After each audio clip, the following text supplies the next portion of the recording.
आज राज्यासह देशभरात रमजान ईद मोठ्या उत्साहात साजरी केली जाते. अहिल्यानगरच्या संगमनेर तालुक्यातील अंभोरे गावात मात्र यंदाच्या ईदला सामाजिक एकोप्याचं अनोखं चित्र पाहायला मिळालं. मस्जिदमध्ये सकाळी नमाज अदा झाल्यानंतर हिंदू आणि मुस्लिम बांधवांनी एकत्र येत एकमेकांना ईदच्या शुभेच्छा दिल्या. यावेळी मुस्लिम समाज युवक मंडळाच्या वतीने ग्रामस्थांसाठी फालोदाचे वाटप करण्यात आले, ज्याचा जवळपास 1,500 नागरिकांनी आस्वाद घेतला. यासोबतच गावात सुरू असलेल्या अखंड हरिनाम साप्ताहिक निमित्त आजच्या पंक्तीच्या अन्नदानाचे आयोजन या मंडळाच्या वतीने करण्यात आले आहे.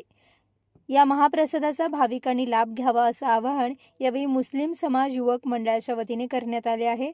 धर्म, जात, पंथ या पलीकडे जाऊन अंभोरे गावात साजरी झालेली ही रमजान ईद खऱ्या अर्थाने सामाजिक एकोप्याचा संदेश देणारी ठरली. या कार्यक्रमाचा लाला मणियार, भैया मणियार, शकील मणियार, रशीद मणियार, सोनालाल मणियार, अल्ताफ मणियार आणि गणी मणियार यांच्या मार्गदर्शनाखाली आयोजन करण्यात आले होते.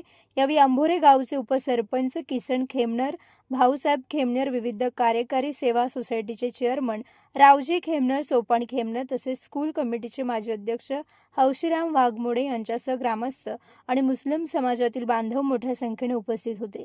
एकूणच रमजान ईद निमित्त अंभोरे गावात हिंदू मुस्लिम ऐक्याचा प्रेरणादायी संगम पाहायला मिळाला. नवतेज महाराष्ट्रासाठी प्रतिनिधी अमोल वाघमोडे, संगमनेर.